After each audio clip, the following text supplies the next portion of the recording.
I'm Amber Davies and welcome to Call to Stage. This is the space where musical theatre takes centre stage. From unforgettable backstage stories with incredible special guests to insights from my life and my theatre journey. We're leaving it all on the mic every single week, so let's jump in. Hi guys, welcome back to Call to Stage with me, Amber Davies. Now, this is the first time I've recorded since October, so you're re-popping my cherry. It's the amazing and a very good friend, Ben Yates. Hello. Round of applause. How are you? I'm all right. It's lovely to see you. You look so hot. Do I? Yeah. I feel it. Do you know the first... I feel hot because it's warm in here. I know, it's boiling. I'm so sorry. I'm keeping the leather jacket because it's part of my look. Yeah, it's gorge. You know the first time I saw you on stage was in Jersey Boys, right? Right. And I was devastated when I found out that you're not keen on women. No. That's a really polite way of putting it. Yeah. I do not like women. I was like, that is literally illegal. It should be illegal. It's so funny, isn't it? That's what everyone thinks is a compliment. And it is a compliment as an actor. Yeah. People to sort of believe that you're convincingly playing straight. But yeah, the amount of women after the show. It broke my heart. I've just seen that you've got a boyfriend on Instagram. I'm like, yeah. Gutted.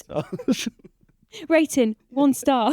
Yeah, I'm not coming back. But I was literally obsessed with you. As soon as I saw you on stage, I was like, we've got to be friends. But we've known of each other for years. Yeah, I knew your sister first. Yeah. Some various mutual friends and many wonderful nights out together. Freedom. Yeah. I was just saying to Ben, you can go up to anybody in this industry and say, do you know Ben Yates? And I'm telling you now, everyone will say yes. It's because of freedom. My response was, because of freedom. Yeah. Unfortunately, so yeah, I think I should have a blue plaque. Yeah, you should, outside. Babe. You should have a booth with your name on it. Maybe one day. Now, pick any role you've ever played. Mm. Have you ever had any quirky pre-show rituals? I'm not sure if they're quirky or weird. Mm-hmm. I listen to this podcast all the time. I do know that you like to sing the highest note. Yeah, I do. Whatever the show is. Yeah, I do that as well. Do you? If there's a high note in the show, sometimes there's not, so I don't bother with that. But I'm a bit OCD with my water bottles. Okay. I have to have a water bottle at every single entrance and exit. Do you? Yeah. That's really clever. Yeah, so at the 5, you go and check them all. tot down, fill up my water bottles, and I go and put them in every corner of the room and say hello to people on the way. Yeah. So do you rely on your water intake then throughout do you? Yeah, big time. I learnt that on Jersey Boys. Well, that was a big sing though, wasn't it? Big sing, big shout, big talk, big everything. Yeah. And then on The Wizard of Oz, essentially wearing a duvet. Yeah, Just oh sweating. my God. So do you know what I figured out the other day? go on. First cover Fiyero, you played him. Yeah. And then you went on to do the Scarecrow. I know. Isn't that the craziest thing? It was always meant to be. Yeah, so I've played Fiyero in sort of different versions of his life, and something that I find fascinating, and someone actually brought this to my attention during another podcast. I first played Fiyero in Liverpool. Right. On my birthday. Right. I can't remember how old I was, 28, 27, on my birthday in Liverpool. Years later, I opened The Wizard of Oz in Liverpool. So both times I played a scarecrow on that stage was in Liverpool. That is crazy. It's cosmic. That's quite cool, isn't it? It's cosmic.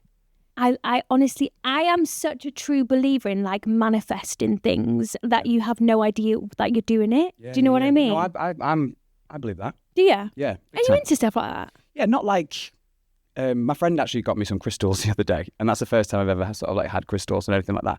But I do believe in the law of attraction. Yes. Because shit just happens to me. Am I allowed to swear? Yeah. Shit happens to me all the time, and I'm like, there's no other explanation for that other than a higher power. To me. Or I do feel like, do you know when you meet someone and they either have like a low vibration or a high vibration, like you're a very high vibrational person. Okay, is that a good thing? It's a good thing. Right. It's like you attract good things. You're nice to be around. When you walk into a room, you draw the attention. Mhm. And I don't think many people that you meet have high vibrations and like you do. Okay, I like that. Yeah, you're like special. Oh. Hey, Right, before you trained at Arts Ed, yes. like 100 years ago, Wow. Woo. like how did you discover that you wanted to do this? Like when did your mum think he's talented? Well, I came to it really late, Okay. really super late. But my mum always says I used to stand in front of the TV as a baby, like pull myself up and sing Whitney Houston's "I Will Always Love You" every time it was on the TV. And from being like 2 years old, I'd be like mouthing the words and like making sounds. Yeah. She talks about that moment quite a lot. Right. Yeah, I did. I came to it quite late. It wasn't until I was probably about 16. Yeah. What? Yeah. Did you just think I'm going to try and sing a song today? Well, my mum was amazing at sending me to all different things. Okay. Karate, swimming, diving. I did it all. Okay. And I hated the competition element of it. Okay. So I chose the career as an actor. Yeah. And the hardest one of all. Yeah, when things would sort of get too difficult, or I progressed to a point where I'd always get put then with older kids, because I was the best of my group. Okay. So then they put me with the older kids, and then I was the worst. Yeah. Hated that. Yeah. So I'd always go, don't want to do this anymore, don't want to do this anymore. Yeah. And then I found she sort of sent me off to this sort of like stage group thing. Okay. And I hated her for it. And then I left that building being like, I love this. Okay. And I was really lucky. I found a college in Manchester, Okay. which all the Mancunians go to, called Pendleton College. If you work with a Mancunian, they probably went there. Okay. And it was a 2-year BTEC course in musical theatre. Oh, wow. And their whole thing was, you're going to do 2 years here, and then you move to London and go to drama school. Okay. So And it's like before they that, I planned had- it out. Yeah.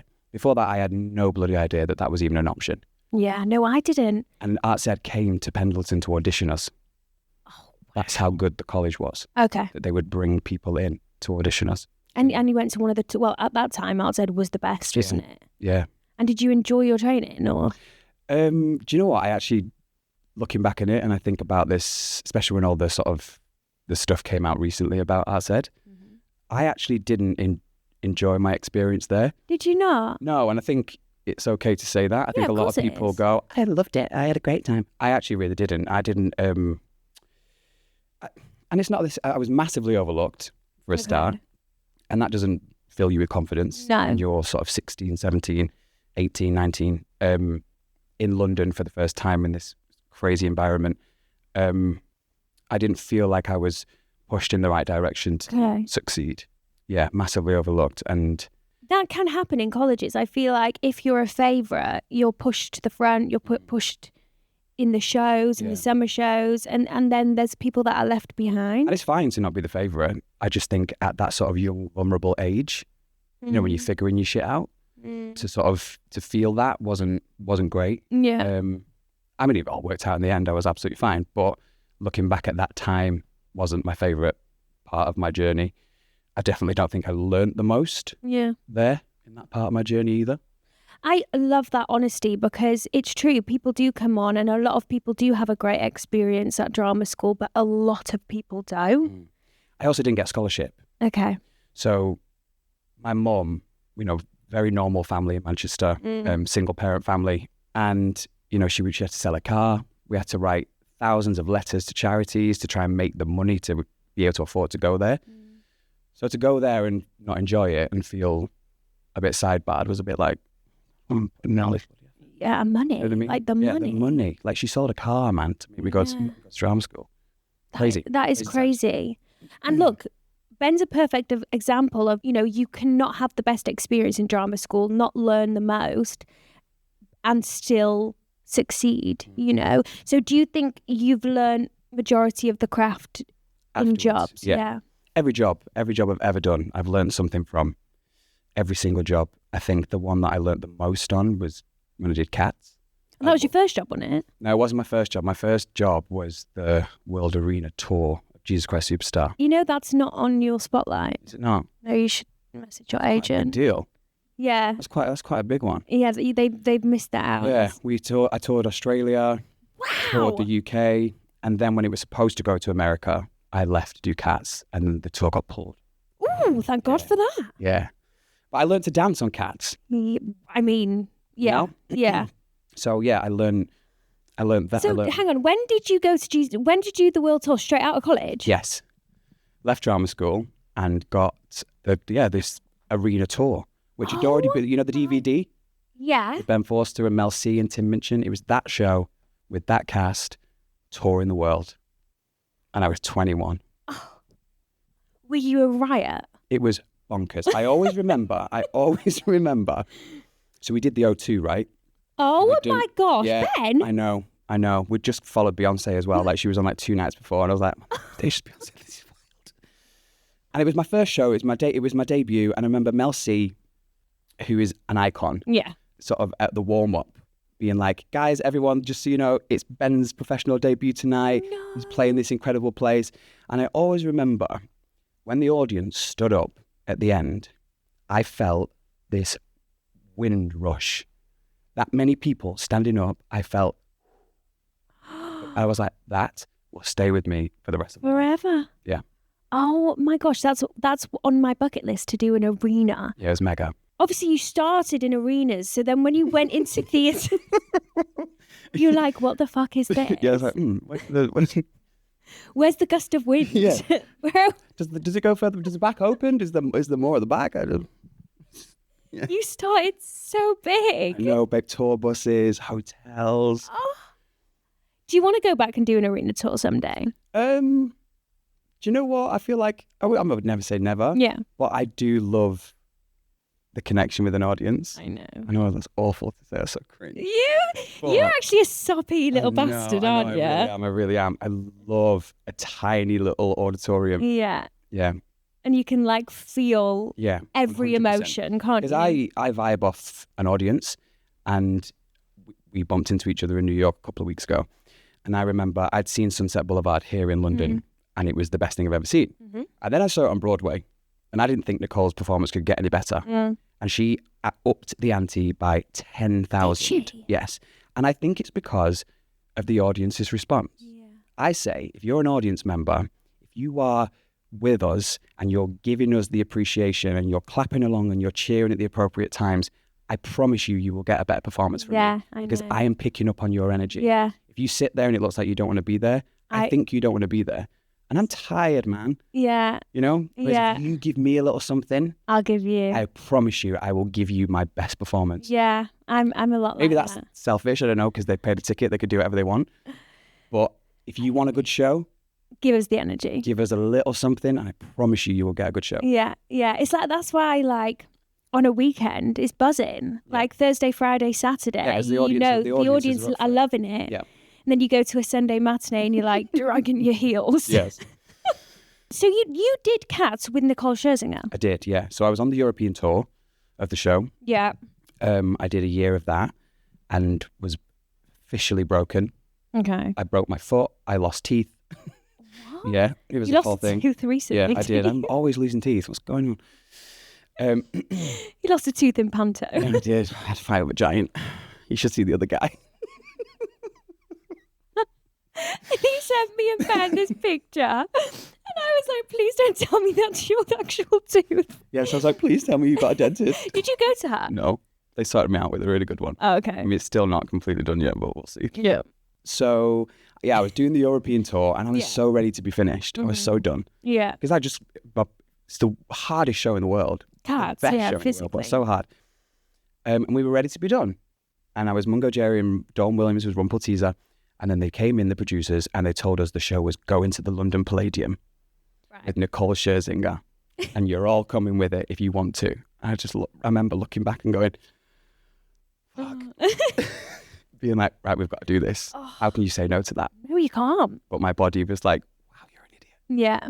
Yeah, so, working with Nicole was otherworldly. Really? And you made a good connection with her. Yeah, didn't we you? did. We're still friends to this day. And I think that's such a testament to her, actually. Yeah. You know, of course, I'm going to be friends with Nicole Scherzinger, get the opportunity to be friends with her. But she kept that friendship up. Oh. Which I think just shows how I saw you having a cocktail with her in her dressing room. Yeah. And Rebel Wilson was there. Stop. Yeah. I'm sat there in this room. Like I say, Nicole is what it is now.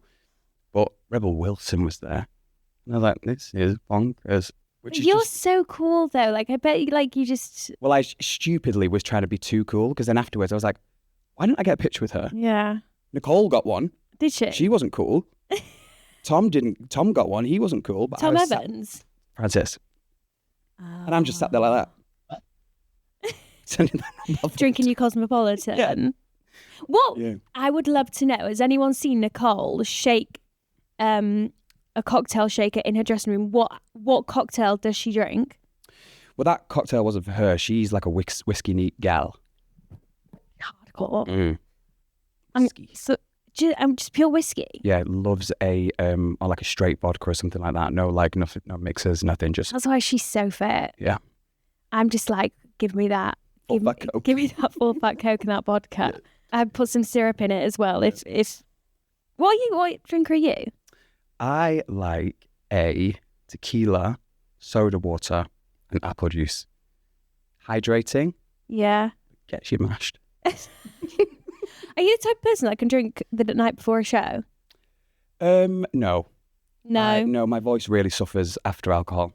Is that with age? No, all the time. Really? It's twice you've outed me for being old. You're not old.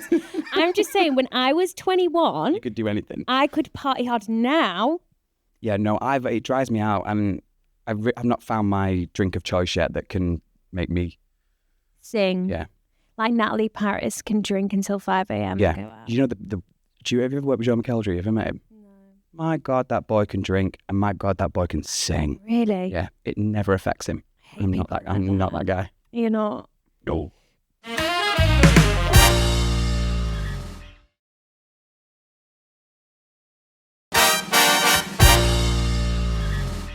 Right, after Catch, you did Tommy. Yes. Did you work with Alex Bird? Yeah. You did? That's where I met Alex, yeah. Oh, No. And that's why That's why Ashley and Alex had a little baby Tommy. Tommy. Did you love it? It was bonkers. If anyone knows the show, that's where I met Joe McKeldry, actually. Okay. He was Tommy. It's a bonkers show. Do you know it? I don't know it. It was about child rape. What? Yes, babe. Child rape. It's just been on Broadway. Des McAnuff, who did Jersey Boys, just did a revival of it. Yeah, I saw. Yeah. Wait, what? Bonkers. Yeah. I'm going to have to read up on the synopsis of Music's that. amazing. Singing that rock score was great. Unbelievable. And the cast were lovely. You like a rock score, don't you? Yeah. Because you did School of Rock. Yeah, but that's cool. Is it? It was for like the Dewey, but not for me. I played a teacher and I was giving it like Angela Edward Bob. No. Yeah, pushing a photocopy across the stage. Yeah. It's a shame. Yeah. No rock singing in that one for me. No. Oh no, actually that's a lie. Because I covered Theo, who was the lead singer of the group. I was wearing a leather waistcoat with blonde wig and covered in tattoos. So yeah, I did. You did? Forgot about that. Yeah. Not me booking an Alzheimer's test when I get out of here because you made me feel like I'm past it. Oh my God. You got a number for a bit of Botox as well? I do. Send it me after this, please. And then you went on to do West Side Story, Kilworth House. Yes, which was my favourite job I've ever done in my life. Really? Yes. Are you a classical boy? In terms of vocals? In terms of what musical? I like. So I love a big, grand old thing. School. Yeah. Not like Hello Dolly's, not for me. Okay. But like a lavish score. I love a big musical. Like Phantom of the Opera was the first thing I ever saw. So that set the standard for me. Sondheim. Okay. Love, but I want the the Sunset Boulevard score, like just. Okay, yes, yeah, I'm with you. I'm with you. But West Side Story was my favourite job. From that, these auditions don't come around very often where you walk into a room and everyone is so nice and you feel the love. And I came away from that being like, that was lovely. When does anyone ever stand up and give you a clap after you finish singing your song? Yeah. When does that ever happen? Yeah. And that from the minute, that's how they set that out to be. And I played Riff and I covered Tony. Yeah. and we got to dance that original choreography. And that venue is beautiful if anyone gets the opportunity to work there. Yeah. It's only a small little thing. It's 5 weeks. Oh, it's beautiful venue. But it is beautiful. And yeah, I had the best time. I love that. Favourite job. Also, obviously now you've worked your way up in like the traditional way of from ensemble to cover to lead. What was the pressure like of covering? The pressure of covering, you never feel prepared when you go on. Okay. Because it could have been, I could never be a swing because my brain just doesn't work that way. But you never feel 100% prepared because it could have been 6 weeks before since you last went on. It could have been 6 months since you last went on. So I never fully enjoyed the moment. Okay. Because you're just panicking a little bit sometimes. Yeah. You want to be good for everyone else. Yeah. And also, as well, when I was doing Wicked, I found that I would almost mimic what I was hearing every night. So you're not finding your own things. No. You just want to stand on the spot, make sure that you're there for the person to hold their hand when they do this, because that's what so-and-so does. Yeah. You can't make it your own. No. That's also not the job of a cover. No, it's not. To a degree. So I struggled with that. I think that's the pressure of it, making sure that you're in the right place. Or just like getting that call. Yeah, just being on. Well, the first time I went on for Fiyero was it was my birthday. Oh, was it? I'd been out the night before, babe. We were in Liverpool. We'd gone big. And I'm sat at a brunch. There's a picture of me at brunch, sunglasses on, a crown on my head, asleep. And someone wakes me up and it's my company manager. And I answered it and I just went, no. He went, yes. I've never got over hangovers so quick. Really? Yeah. Oh my gosh. Yeah. Wonderland UK tour.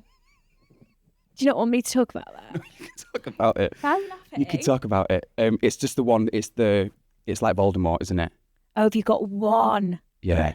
Is that the and I can one? talk, do you know what? I can talk about it and be completely candid and honest about this one because the guy that produced it is no longer producing anymore.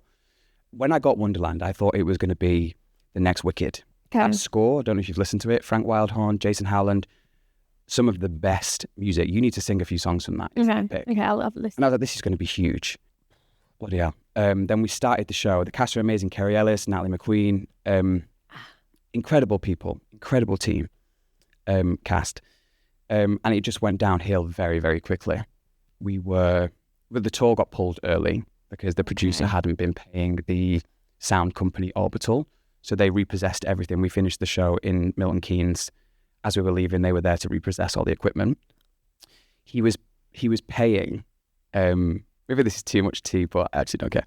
He was paying certain members of the cast, like Kerry, like myself, because I had a good agent, the money, so we'd do the show. But then the younger ensemble or the graduates wouldn't get paid. What? Yes. It was bonkers. He was sending fake bank transfers to the band. And be like, I paid you. So then we'd do the show and then we'd find out they hadn't. And then at the end of it all, we got asked if we wanted to buy our costumes. It was just the nail in the coffin. Did that get taken into legal hands? I think because the company went into liquidation. They couldn't? They couldn't do anything. Like he still, that company owes me £3,000 and, I'm going to get that. But I could have bought my costumes if I wanted to. Do you know what though? Unfortunately, and that's not the first time I've heard a story like that in this industry. Yeah, it happens. It does happen. It does happen. And I don't think people set out to do it intentionally. I think he wanted to put on a show with all the will in the world, and it's hard. It is hard. It is hard, and it's a lot more. It's a lot more expensive than I think people think. Yeah, I don't even know how people do it. No, I don't. No clue. You have to be so established to be a producer. Yeah. And then, of course, you did Wicked. Yes. First go Fiyero. Did you love that job? It was my dream. It really was my dream. I think Wicked came to me too young. I was too young. Okay. I didn't grab the bull by the horns and take it as I wish I had have done. How old were you? I was 26. Okay. I know that's not young, but in terms of like how I was as an adult. Life experience. Yeah, I didn't. Like that. I prioritized the wrong things, not the show. And I wish if I had my time over again, I definitely would have prioritized my dream. Would you ever go back in for it? I don't know. I could see you playing Fiyero. I mean, I'd love to put on that costume again because when I did it, I had a Nokia 3330, so I've not even got a good picture of me in the costume.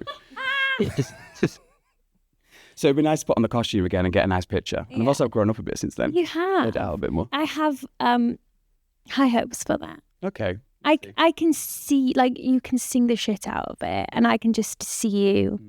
I was just going back to the Wicked thing. I remember, again, being the understudy as well, that thing of wanting to make it your own. I went on and I did a riff one day, and I got my backside handed to me on a plate. Yeah, you know, Wicked are really strict on the score, aren't they? And again, now, as Ben at my age, I'd go, take the note, bitch. Yeah. Just get on with it. I huffed and puffed and was like, why is Snail allowed to do it? Do you know what I mean? Whereas I wouldn't do that now. Look, I always think mistakes are made, are like, you have to make mistakes in life because you'll never learn. Yeah. And like, you don't hold yourself hostage over these things, do you? No, I definitely don't. I just, like, it's a learning thing. Yeah. I had to do that in order to be the performer that I am today and how I handle situations today. But in terms of Wicked, because it was so important to me and so special to my life and my development to why I do this as a job, I wish I'd have taken it a bit more seriously. Yeah. And then, Jersey Boys. Tommy DeVito, where you worked with my wonderful boyfriend, Ben Joyce. Yeah. You became the best of friends. Best of friends. Do you know Ben, this Ben, is Ben Joyce's, you're his biggest role model. Really? Yeah. Because he's actually my biggest role model. Is he? I was actually having this conversation with someone the other day. I learned so much from Ben about, you know, he was a young boy, first job, and I watched him be a leading man. He handled it with grace, decorum, he was kind, he was insanely talented. So I learned from him. That is so cute. You're going to make me cry. You know, because it was my first time as a leading man. Yeah. It was my first time out there and out the gate doing that. And to sit. So you did it together? Yeah. And experience how he did it. Yeah. That's the boy I wanted to be when I was doing Wicked. That is. And he still so continues cute. to be that. You know, he's going on to do amazing things and bigger and better things. And he still is that boy. And I love him dearly. Oh, he is. And you two are just like, you four boys were just like perfect together, weren't you? I've never experienced anything like it, and I hope I never experience anything like it again, because it'll just make it even more special that it never happens. You know, Jersey Boys was such a blessing, and it came to us at the end of the pandemic. I did all my auditions on Zoom. I was like, they're going to catch me out soon, because everything was on a Zoom call. I was like, they're gonna find out actually that I like boys, and I'm not straight. Really? You know what I mean? Yeah, I was terrified of that. Terrified of that. Yeah. And then when we were doing the in-person auditions, I was walking through that door already playing a character. I was playing a straight version of Ben. Because I was scared that if I was just me, they wouldn't see me as Tommy DeVito, who is such a, you know, probably one of the most masculine roles in musical theatre. Yeah. I didn't think they'd see me as that. So I was already putting on something, going in with this barrier up already. Oh my God, Ben, I had no idea. Yeah, it was really, I'd never experienced anything like it. And even in the room, you know, all those men that have played this role before me, I was the youngest. And I don't actually know in the UK if there'd ever been someone gay playing that role before. You know, they were huge, like Simon Bailey, who's these men. And I remember walking into that audition, into the rehearsal room, and even Carl, who I went to college with, who knew me as a young boy, he was like, Ben Yates, that's Tommy DeVito. What? Adam Bailey, who I worked with and we did Grease together, he was like, Ben Yates is Tommy DeVito. Probably the only person who didn't have a clue was Ben, because he didn't know who I was.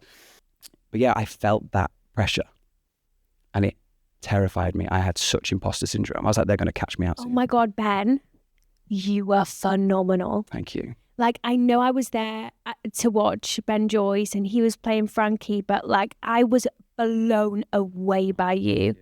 And to the point where I genuinely gasped when I knew that you were gay, because you were literally a complete different person. Thank you. That's a massive It makes me sad though that you felt like you couldn't be yourself during the rehearsal, like audition process. I don't think that was anything to do with them. You know, they were a really supportive team. John Emmanuel was my biggest champion in that whole process. I don't think it was nothing to do with them. It was something that I 100% put on myself. Yeah. But yeah, it was something that I felt pressure on my chest for sure for a long time. Wow. Yeah, until I think I started getting feedback from friends that were like, "Wow, this is," Until then, I didn't believe it myself. Oh my God. You literally blew me away. Cheers, babe. The Wizard of Oz. Yes. Scarecrow. We did touch on this before. Yeah. So you opened in Liverpool. Yes. Talk to me.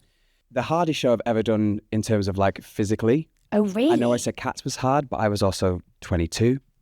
So to come into that role at my I don't know what's going on right now. I'm actually not even old. I need to change this narrative. I made a joke 100 years ago. And I've just ran with it. And now, like, you're not old. No, I've got a complex, obviously, clearly. You are not old at all. Yeah, tell that to my knees, babe. Tell that to my knees. Yeah, Wizard of Oz was just a huge, what a gorgeous show. The cast were amazing. Yeah. It brought its challenges in terms of like physicality and stuff like that, and everything was broken, everything hurt. Was it really that intense? Yes. I didn't get to see it. Yeah, it was really, and then when we came into London, when the show came back into London at the Gillian Lynn, we did 2 shows a day. Every day? Every day. Why? It was like a summer thing. I would be like, do you know what? Keep the job. See ya. But the cast were some of the nicest people I've ever worked with in my life. And you work with Viv. I did. We have to talk about Viv. Yeah, I did. It feels bonkers talking about the Viv in the past tense. I know. Also, what I find fascinating is I've never lost anyone before who is in the public eye, and seeing all the stuff on social media, you can become quite desensitized to it. Yeah. Because also people are talking about the Vivian. And what's fascinating, I thought about this the other day, I only met the Vivian one time, was when I was with you at the Wicked premiere. That was the only time I'd ever been in the company of James as the Vivian. Wow. Every other time. You were with James? James playing the Wicked Witch, like I was Ben playing the Scarecrow. That is so interesting. So when I see all this stuff online about the Vivian, I find it quite hard to sort of like marry the two. You know what I mean? Yeah. Which brings its own sort of challenges and struggles with grief. I have never met anyone like James Clemens. I know. The most incredible human being. Loved what we do as a job. Yeah. You know, I had the pleasure of working with him on his first professional musical debut. And he loved it, didn't he? The door opened. Yeah. And he ran with it. And you know, what's really sad is how incredible this year was going to be for him. I know. In this world. I know. He already was the biggest thing, but he was going to be the next big thing in this industry, which is really sad. He left a massive mark on so many people, like the casts that he worked with, you know. Drag Race around the world. Around the world. You know, those things will live on forever. Forever. Yeah. I'm so sorry. Good. Now, that is the end of our session. What? However, hang on.